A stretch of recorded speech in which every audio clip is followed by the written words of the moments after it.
Why did so many working-class voters choose a selfish, thin-skinned, petulant, lying, narcissistic, boastful megalomaniac for president?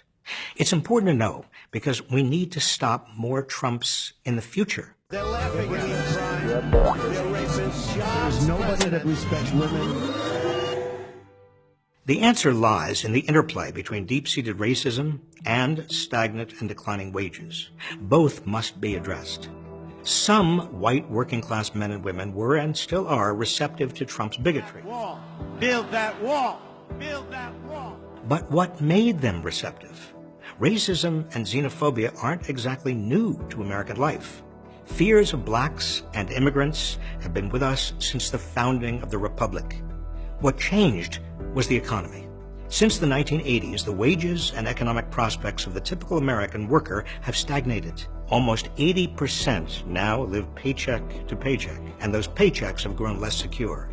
Meanwhile, all the economy's gains have gone to the richest 10%, mostly the top 1%. Wealthy individuals and big corporations have in turn invested some of those gains into politics.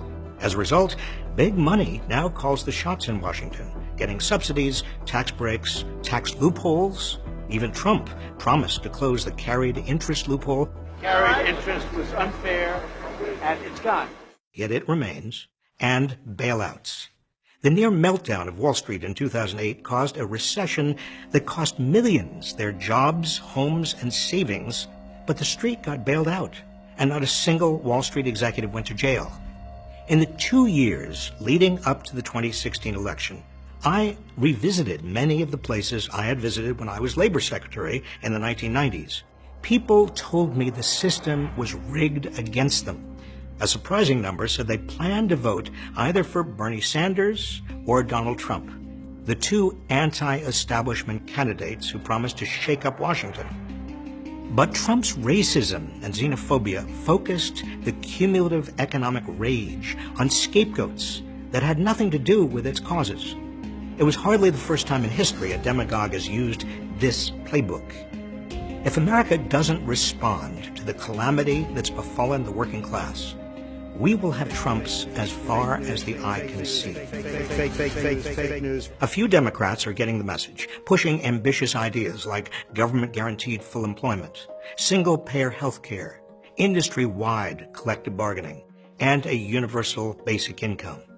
We also need ways to finance these things, such as a carbon tax, a tax on Wall Street trades, and a progressive tax on wealth. To accomplish all this, we have to get big money out of politics.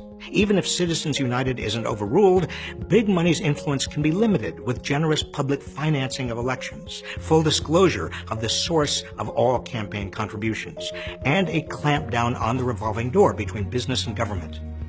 Trump isn't the cause of what's happened to America. He's the consequence, the product of years of stagnant wages and big money's corruption of our democracy, combined with a long legacy of racism and bigotry. If we really want to stop Trump and prevent future Trumps, we will need to address these causes of Trump's rise. Bing, bing, bing, bing, bing, bing, bing, bing, bing, bing, bing, bing, bing, bing, bing, bing, bing, bing, bing.